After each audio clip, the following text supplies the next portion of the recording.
Okay. Okay, so this is the blush look.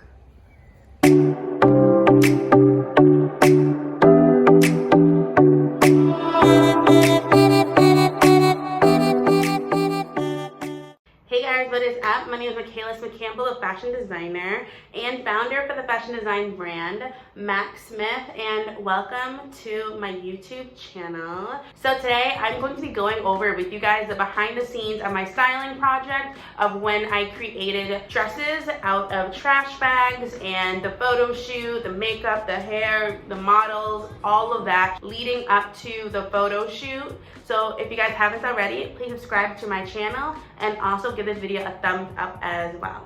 So to start off, I honestly just want to say I give stylists so much respect after doing this project. And for some of you who may not know, I am currently finishing school for my master's in contemporary fashion design out here in Italy for the summer. So one class that I do have right now is my styling class. For a project, we were instructed to actually create a photo shoot as if we were creating a magazine cover, and we were instructed to have 2 looks based off of a concept. My concept that I thought of first was metamorphosis, and I honestly just thought of metamorphosis because I actually came across a post. It was actually off of a hair post like a while ago, and I remember I like screenshotted that word metamorphosis, and it was like a black woman who just changed her hair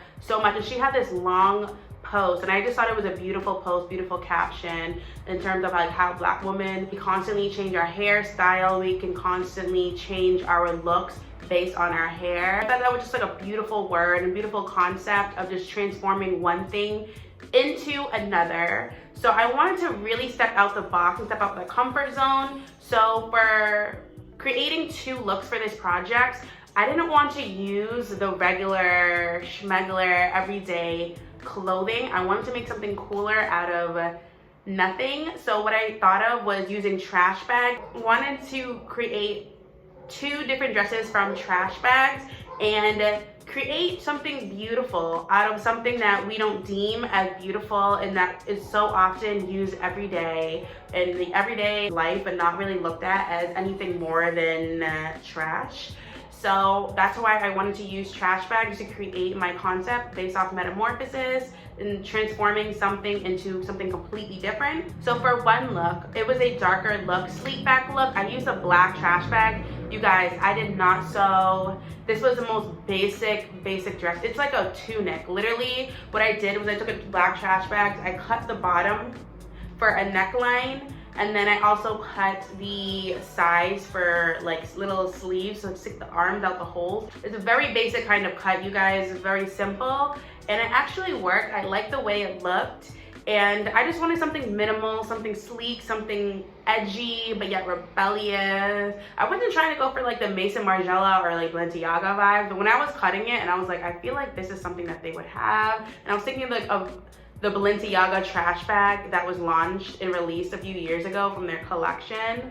And I was like, yeah, this is not something I'm trying to connect. You know, I wanted to be completely different, the idea. Nonetheless, I really loved how it turned out. And I ended up creating out of another trash bag, a black trash bag, like a head cap to get that sleek back look. For me, after I came up with the concept as my first step, my second step was creating the actual look. Some people, you know, for stylists, what they do is they pull different looks from different stores. You can see if you can loan, rent, or buy into different stores or designers.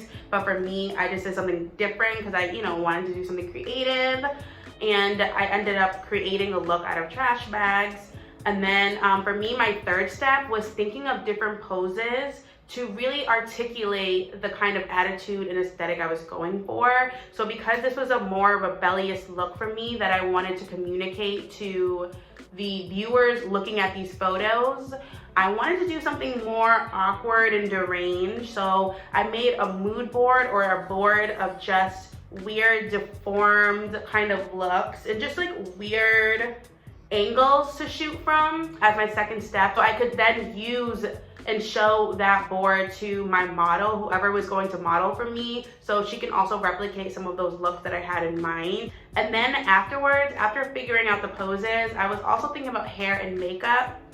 So I made a board just for hair and makeup so I can reference. It also helped me when I was out getting hair and makeup. And I also have to utilize what I have, you guys. That's another thing that I respect stylists and what they do. Some things that you have in mind sometimes may or may not work when you're putting everything together, or sometimes if you're looking for a specific thing, you might not find it, especially what you're given or the time that you're given. For me as a student, I was really trying to find different stores who had some of the products that I wanted, but not all stores have it out here. I had to really work with what I had. But what I ended up doing was finding like stickers instead of using makeup for the model. And I'll show you guys later on in this video what the actual, what the actual photo shoot behind the scenes did look like. You know, I ended up using stuff like stickers, and then for the hair, I wanted to be slicked back. So when I slicked the model's hair back, I ended up putting like the cap on for the trash bag anyways, but it worked out.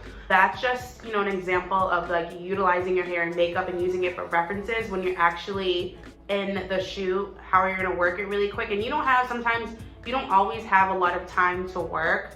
It's another thing that I realized while doing this. You don't always have a lot of time that you think you're going to have. So it's really, really, really great to be as prepared, be more than prepared before going to the photo shoot. Make sure you have your looks, make sure you have a reference board for your poses, reference board for your hair and makeup. And also, you guys, in terms of getting ready, make sure that you know the location that you want to shoot at. The location can greatly, greatly help and also lift up what you're trying to portray. The black look, I wanted to have this idea of shooting it somewhere in like a bus station, train station, or subway, somewhere where it was dirty, where it was like dark, where you could do like a lot of weird stuff in.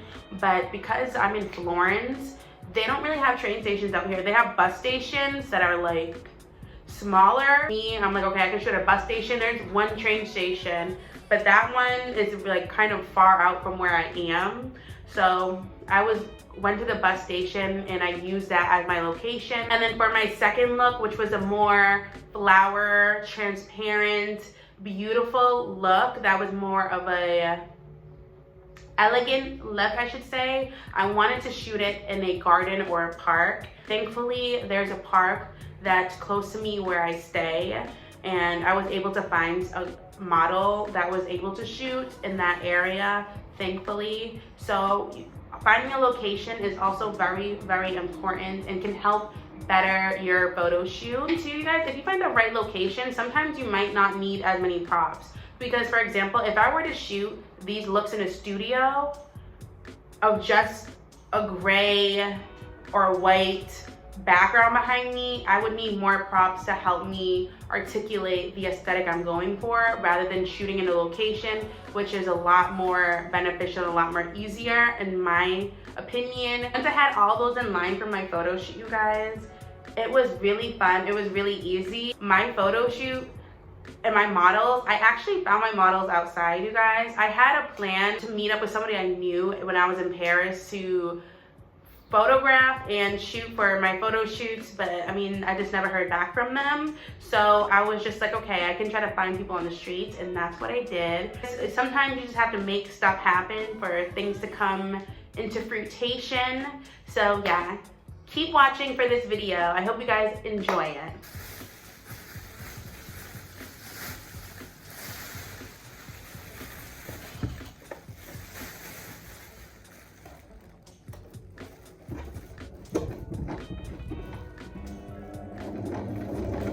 For my styling project, you guys, this is what is going to happen. I had to have the idea of creating something out of trash bags. So one man's trash is another man's treasure. So I'm going to transform trash bags into art. One look is going to be more of like a fun, colorful look from trash bags. So I have the transparent white trash bags, and then another look is actually going And you guys, look at, I'm actually putting some flowers in between the trash bags. This is gonna be really cool. I'm actually really excited for this. Other look, of course, is going to be a black trash bag. It's going to be a lot more sleek, simple.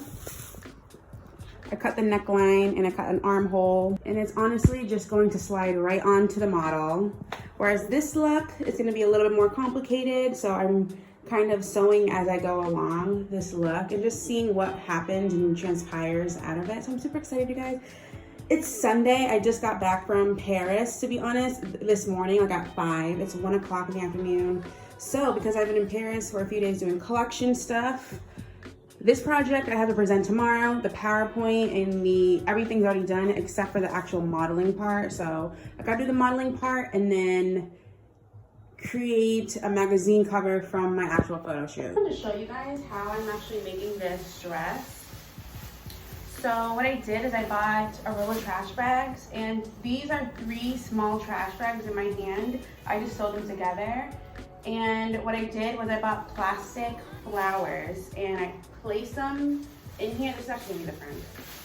Place them in here. I didn't buy too many flowers because each flower stem with like 1 or 2 flowers on it were $2 or €2. I did buy like a handful of big flowers to, you know, just have some fun, different kinds of flower varieties. And then what I'm going to do now, this is going to be the top ruffle. So what I'm going to do is I'm going to stitch this yellow part where the string is on the top. And then I'm going to do some gathering on the thread. So it's going to be sitting at the neck like this, which is ruffled.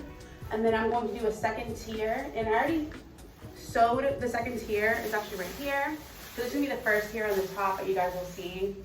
And what I'm going to do is I'm going to actually add flowers on top of it, not in it, because I'm going to sew this shut once I do the first tier.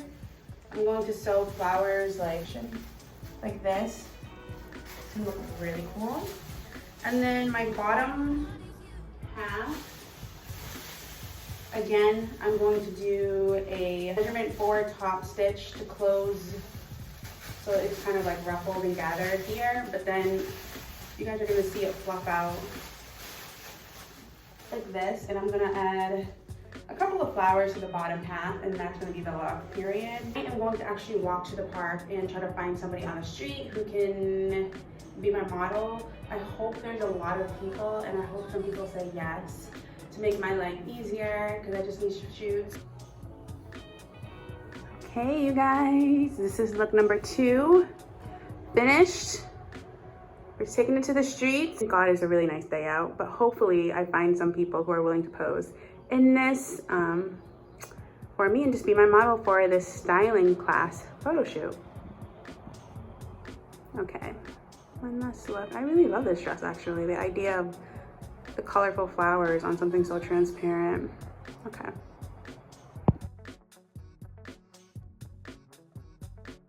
My first shoot is going to be at a garden, or at least somewhere like a park, somewhere where there's grass. And my second one, I would like for it to be in the subway or train stations. Okay, you guys, this was the scenery. This was at the park / garden. Okay, so this is the blush look.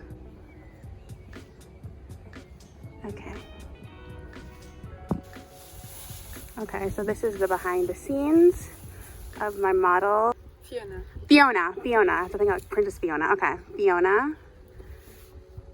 Okay. All right, and then we can stand over here as our backdrop.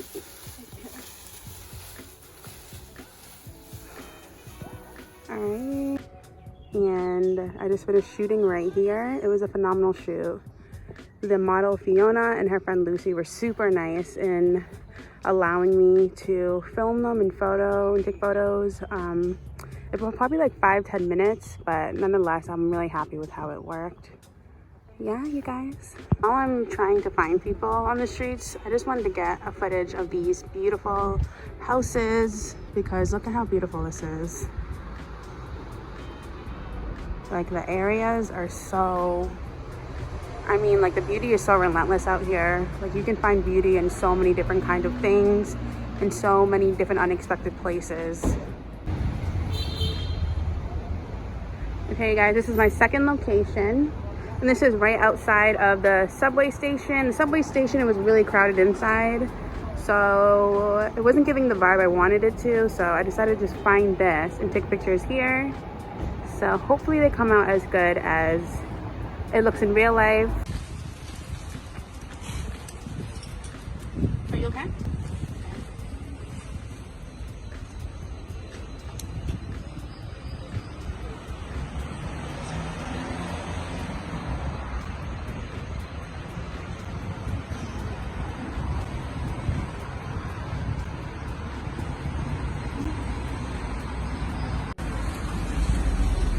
Yay, okay.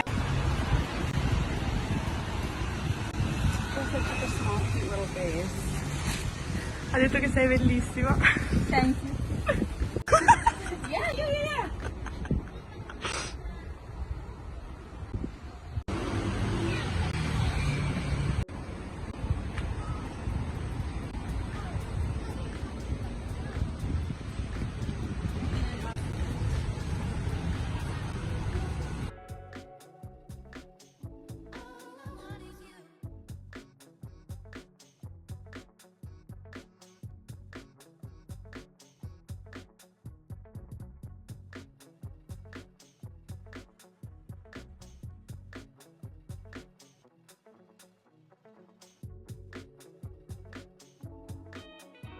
Hey guys, so that concludes today's video. I hope you guys have enjoyed my behind the scenes and my thought and creative process in 2 different looks based on a concept, and then the follow-up of what I had to do for my photo shoot. For all those designers out there who are trying to do photo shoots, or maybe stylists who are new to styling, I mean, I hope you guys have learned something from this video and what you need to prepare yourselves for photo shoots. Thank you guys for watching. Let me know in the comments below if you guys have ever experienced any photo shoots or styling. Like, let me know what your experience was. I'm very interested in listening and hearing you guys out. Thank you guys so much for watching, and I'll see you in my next video.